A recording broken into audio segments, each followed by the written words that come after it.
And now I can't stop thinking about what happens if I don't leave. Drunk, she sends a message to her CEO without realizing it, asking for help and calling him handsome. The same cold man who never paid her any attention. Now, he's at her door obsessed. Chapter 1. Come Get Me. I didn't mean to send it, but part of me hoped he'd read it. I never drink, ever. My idea of a perfect Friday involves flannel pajamas, chamomile tea, and a book nobody besides me would read willingly. But today, apparently, I'm someone else. Someone who's lost count of how many times she's accepted just one more drink from Mara. Someone who's starting to think the bar floor is slightly tilted, which is anatomically impossible but sensorially very real. It's his fault. The man named Julian Cross, who, as it happens, is also my boss. The man who in 8 months of work has never said my name out loud, never looked directly at me for more than 3 seconds, never shown any awareness that I exist beyond being the person who organizes his schedule and brings coffee. Until today. Until this afternoon, when he stopped in the middle of the board meeting, held up my quarterly report and said, in that deep voice that makes my stomach flip, "Exceptional work, Nora Quinn." Exactly the level of excellence I expect. He said my name, my full name, in front of everyone, and Mara, my best friend and worst influence, decided this deserved celebration, which brought us here, to the Blue Moon, a corporate bar full of finance people pretending to be more interesting than they actually are. "Nora!" Mara shouts next to me, way too close to my ear. "You're glowing!" I'm sweating, I correct, adjusting my glasses that keep sliding down my nose. It's different. It's the glow. The glow of someone who was finally noticed by the hottest man in Manhattan. She practically purrs the word hottest, and I sink further into my chair, looking around to make sure nobody heard. Of course, Leo, the office gossip intern, is exactly 10 feet away and gives me a knowing smile. Great. Perfect. He didn't notice me, I say, but my voice sounds weird, kind of slurred. He noticed the report. It's different. Honey, he could have said good job and been done, but no, he said your name, with that voice that sounds like sex in the form of, "Mara," she laughs, pushing another drink in my direction. It's the 5th or 7th. I lost count after I started thinking Julian Cross was a reasonable conversation topic, because he is, actually, criminally handsome. Like, it should be illegal for a man to have that jawline, those storm gray eyes, that way of walking that makes it seem like he owns not just the company, but the oxygen around him. He looks gorgeous in a suit, I say out loud, and Mara almost spits out her drink. Finally, you admitted it. Like, inappropriately gorgeous, I continue, because apparently I've completely lost the filter between brain and mouth. Why do men like that exist? It's unfair. It's cruel. It's, the world spins. Just a little. Lie. Maybe it spun a lot. 11:52 p.m. I need to text Mara. Tell her that maybe, possibly, I should go home. My fingers are weird, kind of disconnected from the rest of my body, but I manage to grab my phone. I open contacts, click on M for Mara, except I don't click, because somehow, with the motor coordination of a 3-year-old, I click on J for Julian Cross, and then my fingers, traitorous and independent, start typing. Come get me, send, I'm drunk, send, everything spinning, send, panic cuts through the alcoholic fog like a knife. No, I look at my phone screen, at the messages that definitely went to the wrong person, and my heart just stops. BTW, you look gorgeous in a suit. No. Like really gorgeous. My fingers are possessed. Inappropriately gorgeous. Sent. All sent to Julian Cross. My boss, the CEO of Cross Global, the man who probably doesn't even know my number exists in his phone. Mara! My scream comes out high-pitched and desperate. I did a very bad thing. I try to delete the messages, but my hands are shaking and I only manage to send more. Ignore that. Wrong person. Unless. No. Stop. No. Ignore. Pile S. I'm going to get fired. I'm going to get fired and I'll have to move to another country and change my name and never look at a suit again for the rest of my life. 11:56 p.m. The phone vibrates in my hand. It was a message from him. Julian Cross. Where are you? My heart isn't beating anymore. I'm sure of it. It stopped and I died. This is my life now. Dead from embarrassment in a corporate bar at 11:56 p.m. on a Friday. He answered. I whisper to Mara, showing her the screen. She yanks the phone from my hand, reads it, and her eyes become the size of saucers. Nora Quinn. Julian Cross is... The phone rings. Rings for real. Vibrating and ringing, and the name Julian Cross flashes on the screen. I answer without even realizing. It's the worst decision of my life, but my hand has already brought the phone to my ear. Hello? My voice comes out small, scared. Son Nora. His voice is deep, hoarse, and has a quality I've never heard before. Concern, maybe, or contained fury, or both. Where are you? Each word is precise, controlled, and my entire body reacts to the commanding tone. Blue. I try to form the complete word. Something. Bar. The blue one. Blue moon. Mara knows where it is. Stay there. It's not a request. It's an order. Don't leave. I'm coming to get you. You don't need to. 10 minutes. He hangs up. I look at Mara, and she looks at me. The silence lasts exactly 3 seconds before she explodes. Julian Cross just said he's coming to get you. I'm going to get fired, I repeat, because it's the only thing my brain can process. I'm going to get fired and sued and you're going to get kissed. That's what? Mara, this isn't... I don't finish the sentence because Leo appears, phone in hand, smiling in a way that tells me my life is officially over. So, he says, dragging over a chair, did you guys see who just left an important business dinner to come to the Blue Moon? I bury my face in my hands. Julian Cross enters the bar like an elegant hurricane. He's still in a suit, the same one he wore during the day, but the jacket is open, the tie slightly loosened, and his hair, normally perfectly combed, has a few strands falling over his forehead. His gray eyes sweep the environment with surgical precision until they find exactly what they're looking for. Me, sitting in the corner, crooked glasses, hair escaping from my bun, cheeks hot with embarrassment and alcohol. He crosses the bar and every person stops doing what they're doing to look, because it's impossible not to look. Julian Cross demands attention just by existing. When he stops in front of me, I have to tilt my head back to meet his eyes. Even sitting, even drunk. I feel his intensity like a physical wave. Hi, I say, and it's possibly the most pathetic thing that's ever come out of my mouth. Hi, he responds, and the corner of his mouth moves. Almost a smile. Almost. You came. You asked. He says this like it's obvious, like billionaire CEOs regularly drop everything to rescue drunk assistants from bars at midnight.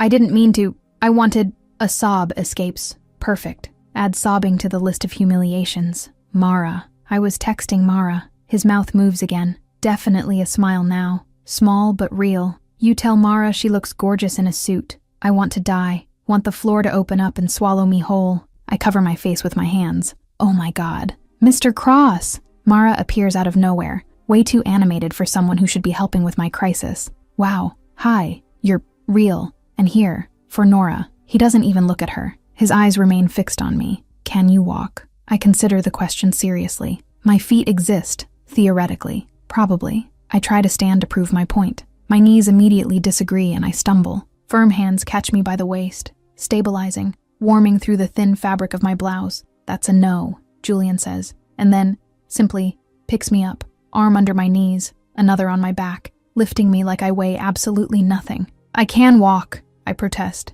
even as my arms automatically wrap around his neck. Not in those heels. You can't. He looks at the ridiculously high shoes Mara convinced me to wear.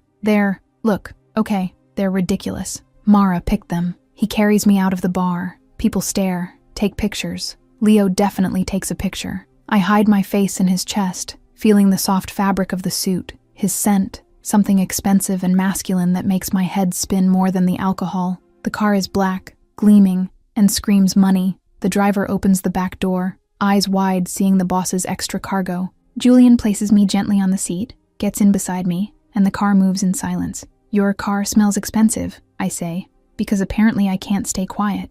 Smells... There's amusement in his voice, like leather and power. Power has a smell. It does. You. I close my eyes, feeling the smooth movement of the car. You're like intimidating, but also safe. Is that weird? It's not weird. His voice is softer now, closer. Good. Because I feel safe with you, even though you're my boss, and this is probably HR violation number 4000. We'll worry about HR on Monday. Monday. A yawn catches me. So far away. My head finds something solid and warm. His shoulder. I should pull away, but I don't pull away, and he doesn't push me away. I feel fingers touching my hair, very lightly, before sleep pulls me completely under. The last thing I hear is a masculine voice, not Julian's, saying quietly, "You're screwed, man," and his response, hoarse and almost inaudible, "I know." I wake up in my apartment, in my bed, with my shoes removed and a blanket over me. Julian is standing beside the bed, placing water and aspirin on the nightstand. In the darkness of the room, he seems even bigger, even more imposing. "You're kind," I murmur, half asleep.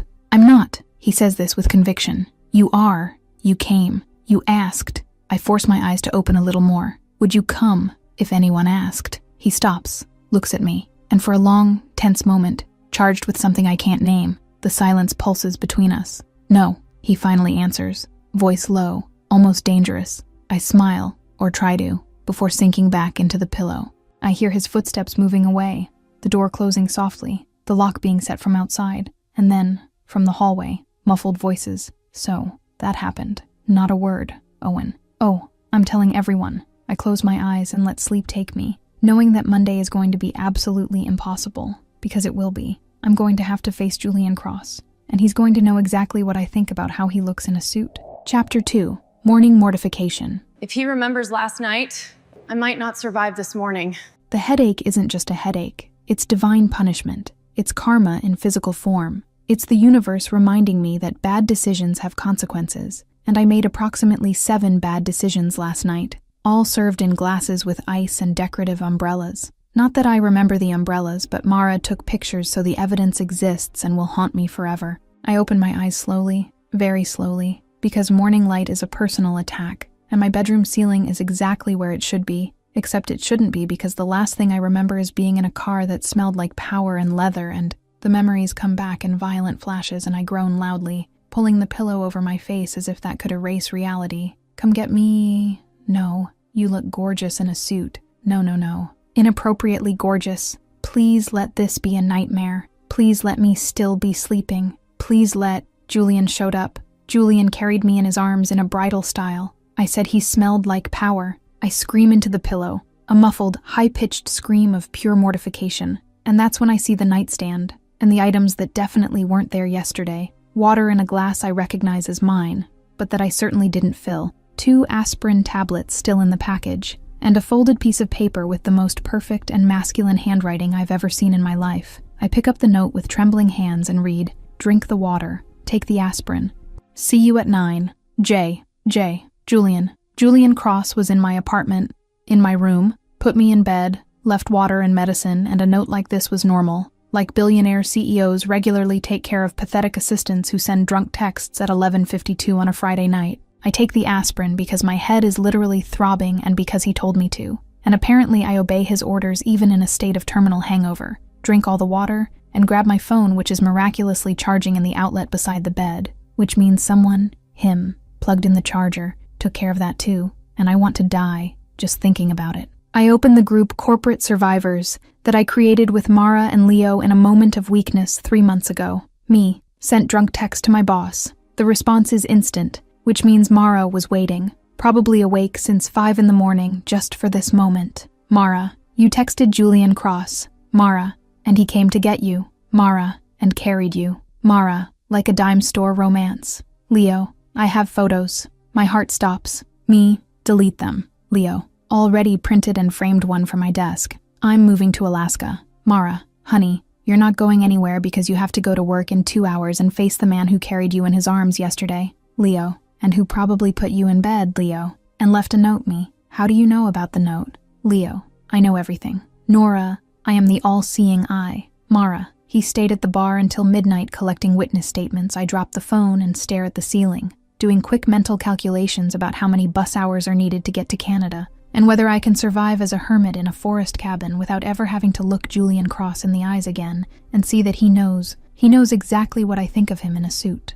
I can't, obviously, so I drag myself to the shower and let the hot water punish me for my sins. I'm wearing sunglasses inside the building because fluorescent light is my enemy, and because if I can't see people clearly, maybe they can't see my shame clearly either. It's flawed logic, but it's all I have. I'm carrying a triple shot coffee that costs $10 and that I'll drink like medicine because technically it is. And I'm wearing my most modest gray cardigan over a white blouse that has a collar up to my neck as if extreme modesty could somehow cancel out Friday's messages. Leo intercepts me before I even reach the elevators, and the smile on his face is absolutely demonic. "The legend herself," he practically shouts, and 3 people turn to look. "Stop," I hiss, low and desperate. "Bridal style. Nora," he continues, relentless, walking beside me toward the elevators. "Bridal style. You were carried like a rom-com heroine by the hottest and richest man in Manhattan. I hate you, I respond. But there's no venom in my voice because it's true.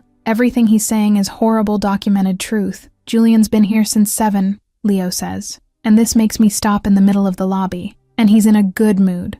Nora. Like actually good mood. Good, I repeat because Julian Cross doesn't have moods. Julian Cross has varying states of seriousness that range from extremely serious to frighteningly serious. Smiling, Leo says, eyes gleaming with premium-grade gossip. Smiling, Nora, showing teeth, the whole thing. Owen almost had a heart attack. That's impossible. See for yourself, he says. He asked for you as soon as he arrived. Told me to let him know when you showed up. So technically I should be notifying him now, but I'm warning you first because I like you, and you deserve 10 seconds to prepare yourself emotionally. Panic hits me in waves, hot and cold at the same time, and I grip the coffee in my hands like it's an anchor. He asked for me, with first and last name, Leo confirms. Actually, he said. Nora in a different way, like soft. I can't explain it, but Owen gets it. You need to talk to Owen. No, I definitely don't need to talk to Owen because Owen is Julian's best friend and probably knows everything and will look at me in a way that confirms my life is over and everyone knows. Breathe, Leo says, putting his hand on my shoulder in a surprisingly gentle gesture. You're going to survive. And honestly, I think you're going to like what happens next. I have no idea what he means by that and don't have time to ask because the elevator arrives and I get in and press the button for the 20th floor with trembling fingers. Sunglasses still firm on my face even though it seems ridiculous. Coffee still hot in my hand. Heart beating so hard I'm sure it's visible through my blouse. Julian's office door is intimidating. Dark mahogany with a silver plaque that says CEO in elegant letters. And I stand in front of it for exactly 30 seconds trying to gather courage, trying to convince my lungs to function normally, trying to rehearse what I'll say. But all I can think is, I'm sorry for being pathetic and drunk and inappropriate. So I give up rehearsing and simply knock on the door, light and timid. Come in. His voice is clear through the solid wood, and my hand turns the doorknob before I can reconsider my entire existence. Julian is behind the desk, but not the way he normally is. He's taken off his jacket and is just in a white dress shirt with sleeves rolled up to his elbows, exposing forearms that should be illegal. The tie is loose. His hair has a strand fallen over his forehead like he ran his hand through it absently, and he's smiling. It's not a small, polite smile. It's a real smile that reaches his gray eyes and makes little crinkles appear at the corners, and my brain simply stops functioning because Julian Cross doesn't smile. Except he's smiling at me, now. Good morning, Nora, he says, and my name in his voice is different from how it's always been. Softer, almost intimate. Mr. Cross, I'm so sorry for... I start, but he raises a hand, and I stop automatically because apparently my body responds to him without consulting my brain first. Stop.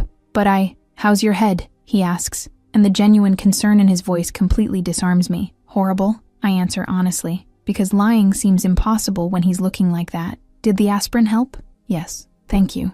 For everything.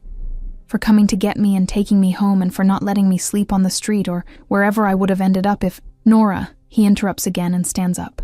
Comes around the desk, approaches, and suddenly he's too close and not close enough at the same time. You would never, ever be on the street, not while I know where you are. The air between us seems denser, and I take a step back instinctively, because proximity to Julian Cross is dangerous for my mental sanity. I will never behave unprofessionally again, I say firmly, or try to, but my voice comes out a little shaky. So, drinking again? He asks, and there's something in his voice, something playful I've never heard before. Never, I confirm vehemently. Shame, he says casually, returning to the desk, leaning against the edge, crossing his arms in a way that makes the muscles very obvious under the shirt. What? My brain clearly isn't processing right. I liked them, Julian says, looking directly at me, and the small smile returns. The world stops spinning, or starts spinning faster. I can't tell which. You liked them. Especially the part about the suits, he continues, relentless, and the way he says suits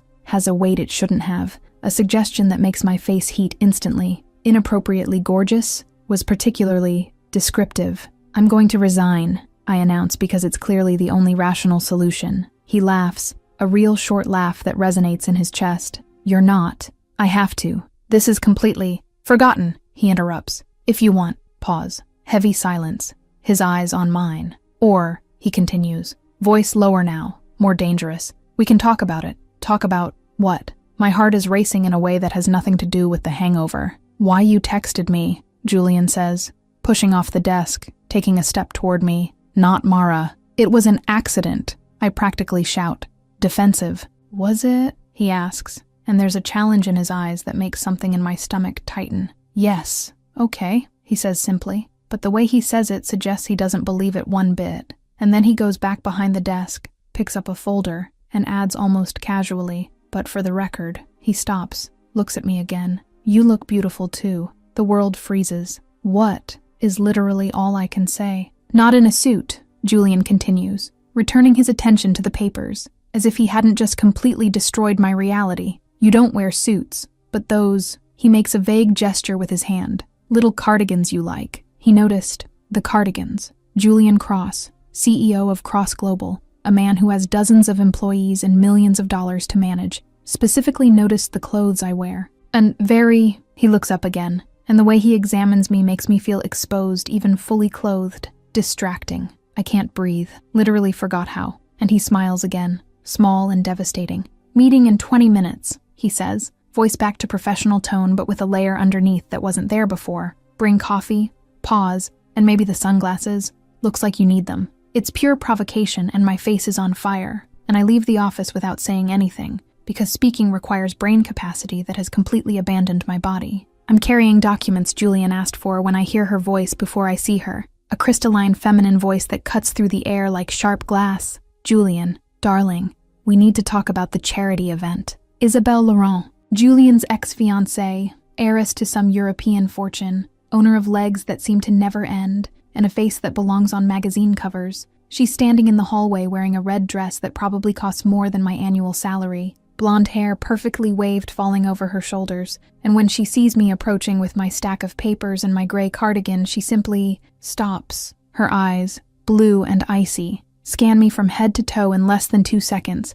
and I see the exact moment she decides I'm not a threat. See the disinterest settling in, but then Julian comes out of the conference room behind her and everything changes. Nora, he says my name immediately, ignoring Isabel completely, and walks toward me. Did you bring the contracts? Yes, Mr. Cross, I respond, extending the folder, trying not to notice how Isabel is looking between the two of us now with a completely different expression, calculating and sharp. Julian takes the folder, but his fingers brush mine. On purpose or by accident, I don't know, and the touch lasts half a second longer than would be professional. Thank you, he says, soft. You're always so efficient. And then he smiles, that small private smile that's been destroying me all day. Isabel sees. Of course she sees. Women like Isabel don't miss anything. So, she says, voice honey and poison mixed, approaching with calculated high heel steps. This is the famous Nora. Julian mentioned you. Lie. Absolute lie. I can see it in his eyes.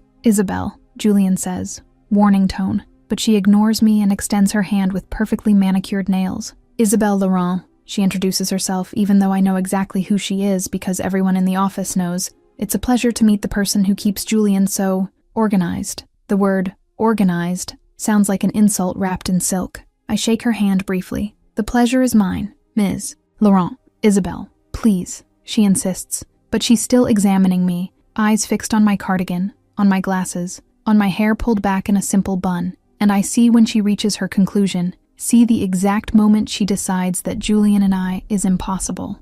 See the confidence returning. You're adorable, Nora. Really adorable. Pure condescension. Julian takes a step, getting closer to me, protective and territorial presence. Isabel was leaving, he says. Not a suggestion. Was I? She asks, arching a perfect eyebrow. You were, he confirms. Voice steel covered in velvet. She laughs, light and rehearsed. Always so direct, Julian. One of the things I loved most about you. She turns to me again. It was a pleasure, Nora. I'm sure we'll see each other around. It's a threat disguised as kindness. She leaves, expensive perfume leaving a trail, and I stand there with Julian beside me, feeling the tension radiating from him in waves.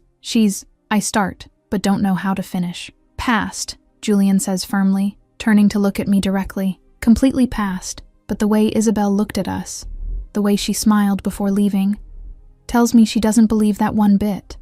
Julian asked me to get the old quarterly reports, something about growth comparison, and I'm in the file room trying to reach the box on the highest shelf. because obviously the box I need is in the most inaccessible place possible. Stretching on tiptoes, fingers brushing the edge of the box, but not able to grab it. And that's when I hear the door open behind me. Need help? Julian's voice is close.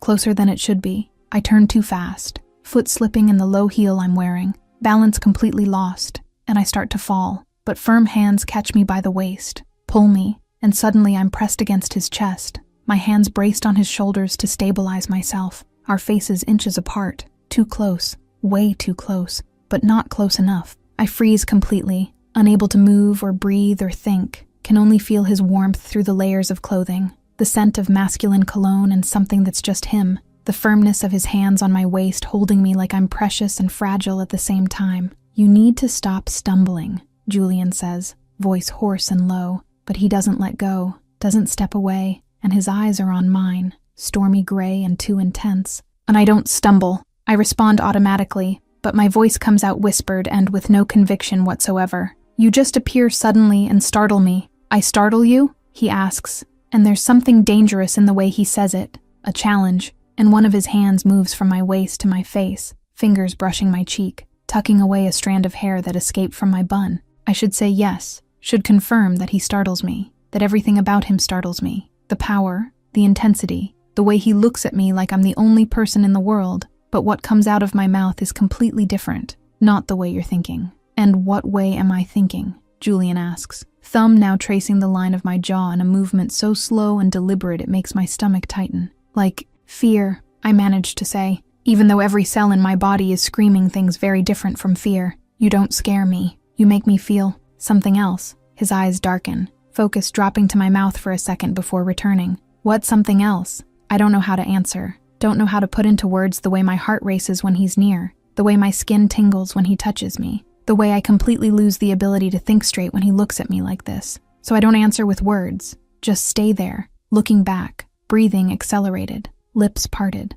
Julian leans in, just a little, movement almost imperceptible, but I feel it, feel the change in the air, feel the intention, and my body reacts instinctively, tilting up, closing millimeters of the distance between us. He's going to kiss me, here, in the file room, in the middle of the workday. He's going to kiss me and I'm going to let him, and this is going to change absolutely everything. His mouth is so close I can feel the heat, so close it would just be tilting 1 more centimeter, just closing my eyes and letting it happen. And then the file room door opens with a loud noise and Owen's voice cuts through the moment like a knife. Julian, you need to... Oh, I pull away from Julian so fast I almost stumble again, face completely on fire, heart beating so hard I'm sure everyone can hear it. And Julian releases a long breath before turning to Owen with an expression that could freeze hell itself. Can this wait? Julian asks, voice too controlled. Owen looks between the two of us, smile forming slowly. Actually, it can wait quite a while. Can wait until tomorrow if necessary. Owen, Julian says, clear warning. Leaving. Owen raises his hands in surrender. Leaving now. Completely ignore my existence. Continue what you were doing, or almost doing, or clearly about to do. He leaves and closes the door, but I hear his laughter on the other side, and I want to die. Simply die of embarrassment. Nora! Julian starts, but I'm already moving toward the door. I need to... The reports. You asked for the reports. I'm babbling, making no sense at all. I'll get the reports. Nora, look at me, he asks, voice soft. I stop but don't turn. This can't happen, I say to the door. You're my boss and this is completely inappropriate. And I can't lose my job because of a moment of what? He asks, closer now, behind me. A weakness? I finish, even though the word seems wrong, even though nothing about what I felt in his arms seemed weak. Look at me, he repeats, firmer now. I turn, and he's there, so close again, looking at me with an intensity that makes my knees weak. That wasn't weakness, Julian says, each word measured and deliberate, and you're not going to lose your job. Ever. Not for this, not for anything. You can't promise that, I respond, voice small. I can, he says, and I do. Heavy silence between us, full of unsaid things, and then he takes a step back, creating professional distance, but the way he looks at me has nothing professional about it. See you at 5, he says, and leaves before I can respond. I'm in the reception area, waiting for the elevator, trying to process everything that happened today, when I hear footsteps behind me, and I know, without looking, that it's him. Nora. I stop, turn, and he's there, jacket over his arm, tie still loose, looking tired but satisfied in a way I've never seen. Mr. Cross, I say professionally, even though my entire body is remembering what it was like to be pressed against him hours ago. Next time you need a ride, he pauses, takes half a step closer. Text me, on purpose. That's not appropriate, I respond, but my voice has no conviction whatsoever. Calling me at midnight wasn't either, he counters. But here we are, I repeat stupidly. Good night, Nora, he says, but doesn't move, stays there, looking. Good night, Mr. Cross. Julian, he says suddenly. What? Call me Julian, he repeats, voice lower, more intense, at least. Outside the office, the elevator arrives, the doors open. I enter like an automaton, turn to look at him one last time, and he's still there, looking with that half smile that's going to haunt my dreams. The doors start to close, and he takes a step forward, hand holding the door, preventing it from closing completely. And Nora, he says. Yes, about today in the file room. He stops, eyes fixed on mine. Next time Owen interrupts, I'm locking the door first. The doors close before I can respond, and I sink against the elevator wall, heart racing, hands trembling, face completely on fire, because this, whatever this is, just went from flirting to promise. And I don't know if I'm ready for what he's promising, but God, I want to find out. Chapter 3, Boundaries. What boundaries? We should stop this, but I don't want to. Julian is making excuses, and I know it because in 8 months of work he's never needed my opinion on contract negotiations, or asked me to review presentations for investors, or called me into his office 6 times before noon to discuss details that could definitely be resolved by email. But today my presence is absolutely essential for every microscopic decision he needs to make.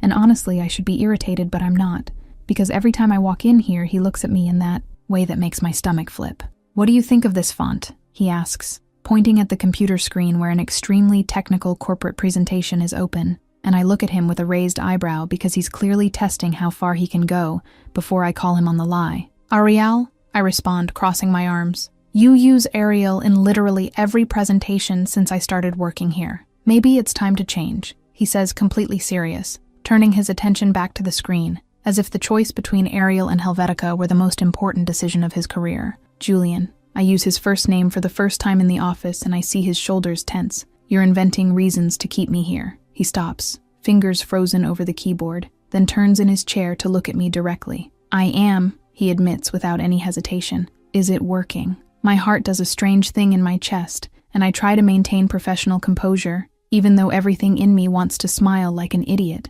Depends, I respond, trying to sound casual. On what? He asks, standing up from the chair, and here he comes again, closing the distance between us with those slow, calculated steps that make it seem like he's hunting. On why you're doing this, I say, taking a step back, because proximity to Julian Cross is a danger to my sanity. My back meets the wall near the door, and I have nowhere else to go. And because I like having you here, he says, stopping an arm's length away. I like looking up from the computer screen and seeing you sitting there reading contracts with all that concentration. I like the way you bite your lip when you're thinking. I like knowing you're 10 feet away from me and not on the floor below where I can't. He stops, jaw tightening. Can't what? I press, voice coming out lower than I intended. Protect you, he finishes, and the sudden vulnerability in his voice completely disarms me. Owen said, Isabel came back yesterday, that she approached you, that it was unpleasant. She was polite. I lie, but we both know it's a lie. She was condescending and possessive and completely out of line, Julian corrects. And I should have. You don't need to protect me from her, I interrupt. I can handle Isabelle Laurent. I know you can, but that doesn't mean I don't want to do it anyway, he says, taking another step, eliminating almost all the distance. The air between us is charged again, electric and heavy, and I'm starting to recognize this feeling, this tension that appears every time we're too close, every time he looks at me like this as if I were the only thing that matters in the entire world. Julian, I start, but am interrupted by the door opening, and Owen appearing with absolutely terrible timing as always. Sorry to interrupt, he says, but the smile on his face suggests he's not sorry at all. But Julian, you have a call from the San Francisco branch, and they're insisting it's urgent. Julian closes his eyes briefly, controlled breathing, then steps away from me, creating professional distance that feels wrong after the proximity of seconds ago. Transfer it to the office, he instructs Owen, voice back to commanding tone. Already transferred, Owen responds, eyes dancing between the two of us. And Julian, the Boston trip is confirmed. Departure Thursday morning, return Friday night. My stomach tightens because business trips usually mean Julian is away for days, and I should be relieved by the distance, but the idea of days without seeing him makes something uncomfortable settle in my chest. Nora's coming with me, Julian says suddenly, and both Owen and I look at him surprised. I am, I ask intelligently. You are, he confirms, looking directly at me. I'm going to need you there for the negotiations with Morrison Corp. You know the numbers better than anyone. It's a weak excuse because Owen knows the numbers as well as I do, but nobody points that out. Okay? I agree because arguing seems pointless, and because a traitorous part of me wants to go. Boston then. Boston? Julian repeats, and the way he says it sounds like a promise. The hotel is ridiculously elegant, all marble and crystal chandeliers and staff wearing white gloves, the kind of place I'd never stay if I were paying out of my own pocket. And when we arrive at the reception, the woman behind the counter gives us that trained smile and says, Mr. Cross, what a pleasure to have you back. We've prepared the presidential suite as requested. Actually, I'm going to need 2 rooms, Julian says, placing the corporate credit card on the counter, preferably next to each other. 5 minutes later, we're going up in the elevator with electronic key cards for rooms 1847 and 1849, literally doors side by side on the 18th floor, and the tension in the small elevator space is palpable. Julian is on one side, me on the, other way, but I can feel his gaze on me even without looking directly. Meeting is at 7, he says when the doors open. Dinner after. Just the 2 of us. We need to discuss strategy. Strategy, I repeat, and we both know dinner has nothing to do with business strategy. A little later.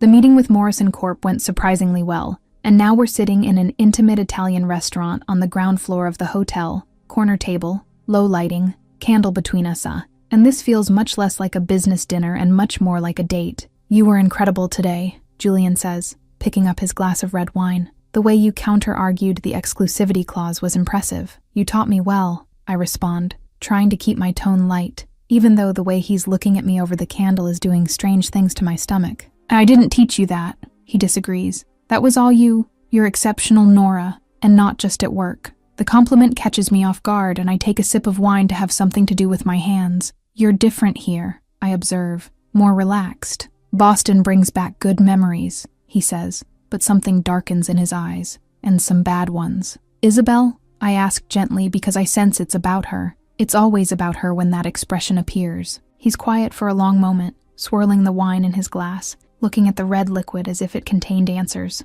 We got engaged here, he finally says, voice low. In this hotel, actually. I proposed to her in the presidential suite after a dinner exactly like this. My chest tightens with something I vaguely recognize as jealousy. And what happened? She cheated on me, Julian says, simple and direct, but I see the pain at the edges of the words. 6 months after the proposal, 2 months before the wedding, with my business partner, in my apartment, in my bed. I came home early from a trip. It was going to be a surprise. I'd bought flowers, champagne, all that romantic bullshit men do when they're in love and foolish. Bitter laugh. Found them there. My hand moves automatically across the table, covering his squeezing. I'm so sorry. Don't be, he says, but finally looks at me, and the vulnerability in his eyes is heartbreaking. And because after that I swore I'd never trust anyone again, never let anyone close enough to hurt me like that, built walls so high nobody could climb them. Pause, turns his hand under mine to interlace our fingers, until you showed up with your cardigans and your glasses and your way of biting your lip when you're nervous, and suddenly these walls started to crack. I can't breathe right, can only look at him, at our fingers intertwined on the table, at the way he's looking at me like I'm something precious. Did I scare you? He asks, voice low. No, I answer honestly. You disarmed me. Something changes in the air between us, intensifies, and Julian stands up, pulling me gently with him. Let's go upstairs. We enter the elevator together, and Julian presses the button for the 18th floor. Doors close, and suddenly we're in a very small and very private space, mirrored walls reflecting the 2 of us from multiple angles, and the tension that's been present all day, all week, since that Friday when he carried me out of the bar, reaches an unbearable peak. Nora, Julian says my name like a prayer, like a warning, like a plea all at once. Yes, my voice comes out whispered. I shouldn't, he says, taking a step toward me. You work for me. This is completely inappropriate. I'm your boss, and there are rules and policies, and then why doesn't it feel wrong? I interrupt, taking my own step, eliminating more distance. Why does it feel right every time you're close? Nora, he repeats, But now he's closer, much closer. If I kiss you now, it won't be light. It won't be gentle. It won't be something I can pretend didn't happen later. Good, I respond, heart beating so hard I'm sure he can hear it. Because I don't want light. I don't want gentle. And I definitely don't want to pretend. Something breaks in him. I see the exact moment the last wall of resistance falls. And then he's on me, hands on my face, fingers in my hair, pulling me, and his mouth meets mine with an intensity that takes all the air from my lungs. The kiss is everything he promised, intense yet light and gentle. It's hunger and need and months of tension finally finding its release. His lips move against mine with an expertise that makes my knees weak, tongue tracing the outline of my mouth before deepening the kiss, and I melt completely against him, hands gripping the lapels of his suit like an anchor. He pushes me gently against the mirrored wall of the elevator, body pressed against mine, one hand still in my hair, the other sliding down my waist, holding me, keeping me close, as if having distance between us were physically impossible now. And I've never been kissed like this, never felt this complete consuming, this sensation that nothing else exists in the world except the two of us, except his mouth on mine, his hands on me, his heat enveloping me completely. When we finally separate breathless, he rests his forehead against mine, eyes still closed, breathing irregular. I dreamed about this, he confesses, voice hoarse. Since that night, since I carried you, since I put you in bed and you looked at me that way and said I was kind. You are kind, I whisper, fingers tracing the line of his jaw, even when you pretend not to be. He opens his eyes and what I see there hits me hard. Desire, yes, but also something deeper. Something that seems dangerously close to real feelings. Stay with me tonight, he asks. Doesn't demand. Not like that. Not, he stops, reformulates. Just stay. Sleep in my room. I just want to hold you. Wake up with you there. Okay, I interrupt, kissing him lightly. Okay. The elevator shutters, stopping at our floor, doors opening, but neither of us moves for a long moment, still caught in each other, reluctant to break this moment. Nora, Julian finally says, running his thumb over my lower lip, swollen from the kiss. This changes everything. I know, I respond, and it means so much. So many things we haven't even begun to process yet. But now here all that matters is that he's looking at me like I'm his world. And maybe, just maybe, he's becoming mine. Chapter 4. Complications. If loving him costs everything, what am I supposed to choose? We're a secret, and that should bother me more than it does. But honestly, when Julian pulls me into the file room at 8 in the morning before the office fills up, and kisses me against the shelves of old documents like he hasn't seen me in years, when actually it's been only 12 hours since I left his apartment, it's hard to care about corporate policies. Good morning, he murmurs against my lips, firm hands on my waist, keeping me pressed against him. And I smile because Julian Cross saying good morning with kisses instead of formal emails is still new enough to make my heart race. Good morning, Mr. Cross. I respond on purpose, using the formal title, just to see the way his eyes darken. And it works because he kisses me harder, deeper, one hand moving up to my face while the other tightens on my waist. Bah, you know what that, Mr. Cross, does to me, he says against my mouth, voice hoarse. And I laugh softly because yes, I know exactly what it does. My phone buzzes in my pocket. Message from Leo. Owen's looking for you. Urgent. Julian sees my expression change and steps back reluctantly. Work. Owen, I confirm, straightening my blouse. Probably about today's presentation. I'll see you at the 10 o'clock meeting, he says. But before I can pull away completely, he pulls me back for one last quick kiss.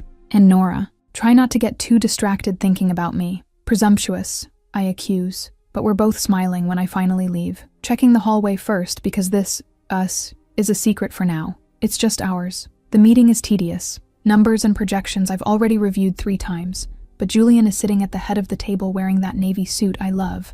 And every time our eyes meet, it's like an electric current. Pure chemistry that I'm sure everyone can see.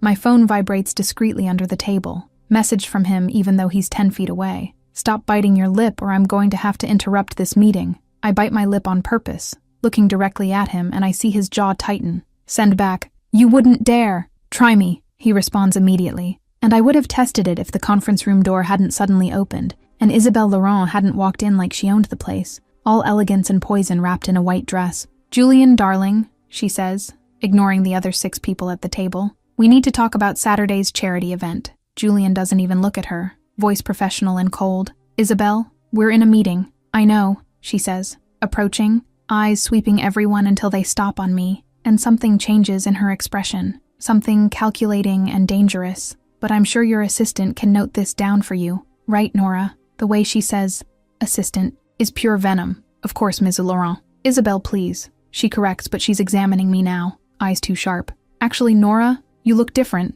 more radiant. New face cream? My stomach tightens because the way she's looking suggests she knows, and when her eyes move from me to Julian and back, I see the exact moment the pieces fall into place. The meeting continues now, Julian says, voice sharp as a blade. Isabel, you can schedule with my secretary if you need to discuss events. It's a clear dismissal, but she smiles, that smile that doesn't reach her eyes. Of course, Julian, always so professional. She looks at me. It was a pleasure, Nora. I'm sure we'll talk soon. When she leaves, the tension in the room is palpable, and Owen looks at me with an expression that confirms all my worst suspicions. He knows too. Isabel corners me near the elevators when I'm coming back from lunch. Nora, what a coincidence. Can we talk? It's not a request, and she's already guiding me to an empty conference room before I can refuse. I'll be direct, she says as soon as the door closes. You're sleeping with Julian. It's not a question, it's a statement. And my heart races. I don't know what you're talking about. Please. She laughs coldly. I've known Julian for 10 years. I know exactly how he looks when he's interested in someone and the way he looked at you in that meeting. Poisonous pause. I've seen that look before directed at me, so don't insult me by playing innocent. Even if there were something, it wouldn't be your business. Cross Global has very clear policies about relationships between superiors and subordinates, she says, approaching. Policies that the board takes extremely seriously, especially when they involve the CEO. One word from me and they'll investigate, they'll find out, and guess who's going to lose their job in that scenario? Fear grips my chest because she's right. What do you want? I want you to end it, she says. Simply, break up with him, resign if necessary, disappear from his life before this explodes and destroys his reputation, because I may not be with Julian anymore, but I still care enough not to want to see him ruined by an E. She examines me. Assistant. The word is pure insult. Think about it, Isabel says, turning.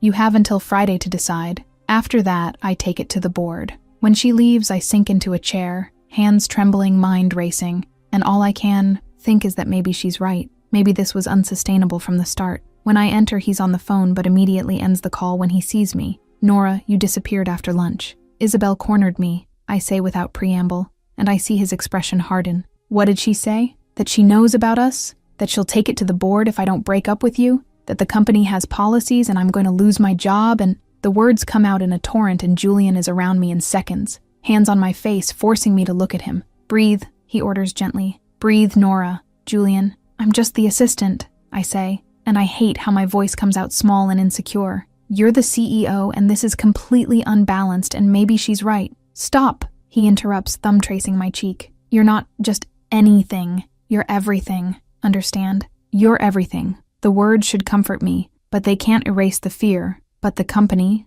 the policies, I'll deal with the policies, I'll deal with the board, I'll deal with Isabel. The door opens without knocking, and Owen enters, expression too serious. Julian, we need to talk. Now. Owen, this isn't the time. It's about the board, Owen interrupts, looking between the two of us. Isabel already went to some members, planted seeds. They're asking about inappropriate relationships in the office. He sighs. Julian, you're going to have to choose, either Nora or the company, because the board won't approve this, ever. The silence that follows is suffocating, and I see something break in Julian's eyes, see the weight of the choice settling in, and I know that no matter how much he feels for me, Cross Global is everything he built. It's his entire life. And I'll resign, I say before he can speak. Tomorrow I'll write the letter and— No, Julian says firmly. You're not going anywhere. Julian, be realistic, Owen says, voice tired. You know what the board is like. You know they won't accept this. And if you push, they'll remove you as CEO. They'll destroy everything you built. Then let them destroy it, Julian says. And my heart stops because he can't be serious. Because I'm not choosing the company over her. I won't. Julian, I start. But he kisses me desperate and intense as if he's trying to convince me through touch that this will work. But when we separate, reality is still there, heavy and inevitable, and Owen is looking at us with pity. You have until Friday, Owen says quietly. After that, the board votes, and Julian, they already have the votes to remove you. Chapter 5. The Choice. Letting you go is the only way I know how to protect you. I woke up in his apartment like I have for the last 2 weeks, wrapped in expensive sheets that smell like him. And for one perfect illusory moment, I pretend everything is fine, that there's no board or Isabel or ultimatums. But then Julian comes out of the bathroom already dressed in a full suit at 7:30 in the morning, and the expression on his face tells me everything I need to know before he even opens. His mouth. "We need to talk," he says, standing in the middle of the room, too distant, too controlled, and my stomach sinks because I know that tone. It's the tone he uses in difficult meetings. It's the CEO tone, not the boyfriend tone. "No," I say, sitting up in bed pulling the sheet around my body. "No, Julian, don't do this. The board votes today at 2, he continues as if I hadn't spoken, hands in his pockets, posture rigid. Owen confirmed they have the votes to remove me if I don't end this. If I don't let you go, then let them remove you, I say desperately, getting out of bed. You said you wouldn't choose the company over me. You promised, and I'm not choosing, he interrupts. Finally looking at me, and the pain in his eyes is so intense it physically hurts. I'm protecting you. Nora, you don't understand. If I force this, if I make them remove me, Isabel won't stop. She'll come after you. She'll destroy your reputation. She'll make sure you never get work at any decent company in Manhattan. She has enough connections to do that, and I won't let your career be ruined because of me. My career, I repeat, incredulous. Julian, I don't care about my career. I care about you, and I care about your future, he says, voice breaking a little at the edges. You deserve someone who can give you everything. Someone who doesn't put you in this impossible position. Someone who... No, I interrupt, crossing the room until I'm in front of him, hands on his chest. Don't do this. Don't pretend this is about protecting me when it's about you being afraid. You're afraid to fight for this, to fight for us. I'm not afraid, he says, but his hands come to my face, thumbs tracing my cheeks, contradicting the words. I'm being realistic. This was never going to work anyway. I'm your boss. Your assistant, I finish bitterly. I know, Isabel reminded me. You're reminding me now. Apparently it's all I am. You know that's not true, Julian says, pulling me against him, forehead resting against mine. You're everything to me, everything. But that's exactly why I can't be selfish. I can't keep you trapped in this when it means you'll lose everything. You're all I want, I whisper, eyes already burning with tears I refuse to let fall. Please don't do this. Please. He kisses me, and it's different from all the other kisses. It's desperate and final and tastes like goodbye. And when we separate, his eyes are closed as if looking at me is too painful. I need you to resign, he says, voice hoarse. Today, before the vote. So it's clear that it's over. So the board has no reason to continue. No, Nora, please. No, I repeat more firmly, stepping away from him. If you want to end this, then end it. But I'm not going to make it easy for you. I'm not going to resign and pretend this was my choice when it clearly wasn't. Nora, I'm going to get dressed and leave, I say, picking up my clothes from the floor, where they were abandoned last night when we were still happy, when we were still us. And you're going to do what you have to do, and I'm going to do what I have to do. But don't ask me to make this pain easier for you. I get dressed in silence, feeling his eyes on me the whole time. And when I'm ready, when I'm at the door, he speaks one last time. I love you, Julian says, and the words should be beautiful, but they only hurt. I love you, and that's exactly why I'm letting you go. I close the door without responding, because if I speak, if I admit that I love him too, I'll completely fall apart. The resignation letter took 20 minutes to write, and 5 seconds to deliver to HR. Effective immediately, no notice. And when I return to my cubicle to get my things, Leo is there with wide eyes. Nora, what did you do? What I had to do, I respond, putting photos and pens in a box. I resigned. Because of him, Leo asks quietly. Because of Julian. I don't answer, but I don't need to. The answer is clear on my face, and Leo hugs me tight while I finally let the tears fall. 2 weeks later, I was in my apartment, with Mara, who's on my couch for the 5th time this week, trying to convince me to get out of bed. Honey, you need to eat something that isn't ice cream. You need to change out of pajamas. You need to stop watching sad movies and crying. I'm fine. I lie, obviously. Perfectly fine. My phone buzzes with a message from Leo. Julian is destroyed. Owen said he doesn't sleep, doesn't eat. The company's suffering because he can't. Focus. He's a complete disaster. Good. I think bitterly. At least it's not just me. Julian is in the office for the 16th consecutive hour, eyes red from exhaustion, 3 empty coffee cups on the desk, and Owen is fed up. You're an idiot, Owen says, entering without knocking. A complete and total idiot. Owen, I'm not in the mood. You love her, Owen interrupts. You're miserable without her. The company is suffering because you can't concentrate on anything except how you ruined everything. And yet you're here pretending you did the right thing. I protected her. You protected yourself. Owen corrects brutally.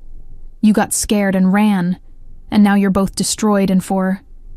What? For nothing, because the company is still here, the board is still here, but she's not, and you're miserable. What do you want me to do? Julian finally explodes. The board made it clear. The board made nothing clear because I talked to them, Owen says, throwing a folder on the desk. There's no policy against relationships.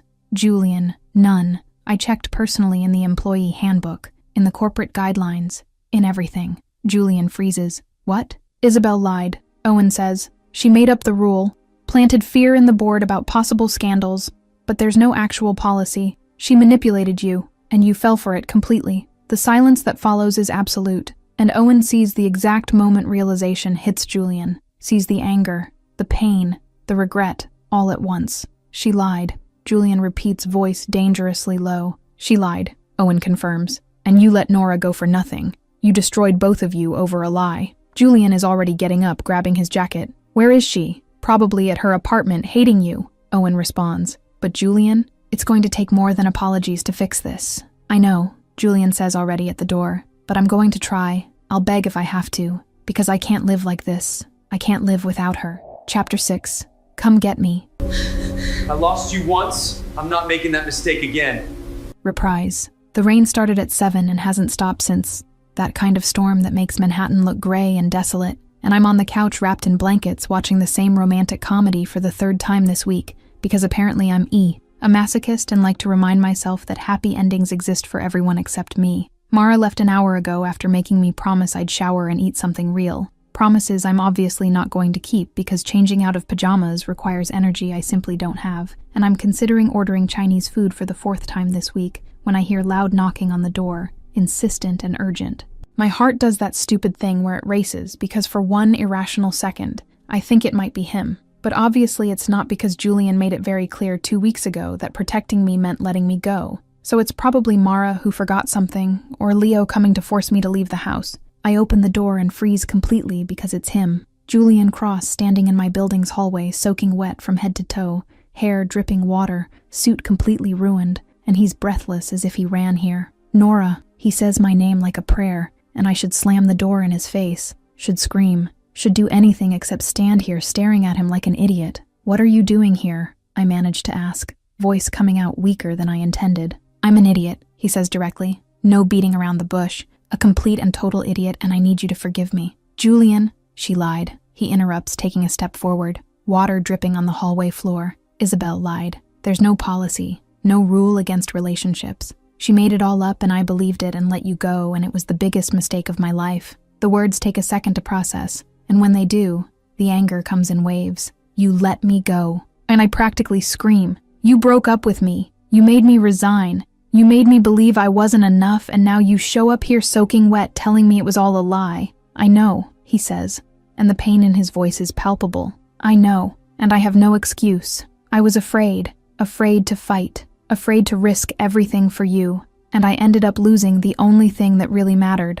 You can't just show up here, and I love you, he interrupts, voice firm now. I love you, Nora Quinn. I've loved you since that night when you sent drunk texts saying I was inappropriately gorgeous. I've loved you since I carried you out of the bar and you said I smelled like power. I've loved you since the first day you walked into my office with those glasses and that cardigan and pretended not to be dying of nerves. Tears are running down my face now mixed with the rain coming in through the open door. You hurt me, I know, he says, getting closer. And I'll spend the rest of my life making up for it if you let me. I'll spend every day proving that you're everything to me. That I choose you over anything, over the company, over the board, over everything. Julian, I can't go through this again, I say, voice breaking. I can't love you and lose you again. Then don't lose me, he says, taking my face in his wet hands. Stay with me. Forgive me. Give me another chance, and I promise I'll never let you go again. Never. How can I trust that? I ask, even though I already know the answer, even though I'm already feeling the walls I built in the last 2 weeks starting to crack. Because I fired Isabel, he says, sent her away from the board, cut all ties, and because I came here in the rain like a complete romantic movie cliché to beg you to come back because I literally can't function without you. And it's so ridiculous, so absurdly cliché that I laugh through the tears. You're soaking wet. I am, he agrees. And I'll probably get pneumonia, but it was worth it if it means you'll forgive me. You really are an idiot, I say, but my hands are already on the lapels of his wetsuit, pulling him into the apartment. Is that a yes? He asks hopefully. It's a maybe, I respond, but I'm smiling now. You're going to have to convince me. He kisses me right there in the apartment hallway, wet and desperate and perfect, and I hear the door of the apartment next door open. 70-year-old Mrs. Chen peeking out, and then starting to clap, and then more doors open, more neighbors appear, and suddenly there's a small audience watching Julian Cross kiss me like his life depends on it. When we finally separate breathless, there are at least 5 neighbors in the hallway smiling, and Mrs. Chen shouts, "Finally," in Mandarin before going back to her apartment. "You've become a public spectacle," I say against his mouth. "I don't care," he responds. "Let everyone know. Let the whole world know that I love you and that I'm yours." And in that moment, with him soaking wet in my apartment, with neighbors gossiping in the hallway, with everything a complete and imperfect mess, I finally understand that this US is worth every risk. Epilogue. Months later, the plaque on my door now says, Chief Operating Officer, and it still feels surreal. The promotion came 2 months ago, after I proved I could manage entire operations without needing anyone's validation. And Julian insisted it was purely my merit, even though everyone knows that the CEO being completely in love with the COO definitely helped. The entire office knows now, obviously. Impossible to keep it secret after Julian kissed me in front of everyone at the corporate Christmas party, and the initial gossip eventually turned into acceptance and even affection. Leo has a bet running on when the proposal will happen. Mara is my self-proclaimed maid of honor, and Owen just smiles smugly every time he sees us together as if he orchestrated everything from the beginning. My phone buzzes during Thursday afternoon's meeting. Message from Julian, even though he's literally on the other side of the table. Dinner tonight? I have a surprise. I smile, responding, what kind of surprise? The kind that involves you, me, and no work clothes. I bite my lip to keep from laughing out loud, and see him looking directly at me with that half smile that still makes my stomach flip. And Owen rolls his eyes, murmuring, "You two are impossible." But he's smiling too. End of the day, I text him, "Come get me." But this time, "Never let me go again." The response comes in seconds, "Never again." And when he appears in my office 5 minutes later, tie loosened, smile on his face, hand extended to me, I take that hand and let him guide me out, knowing with absolute certainty that this time, finally, this is forever.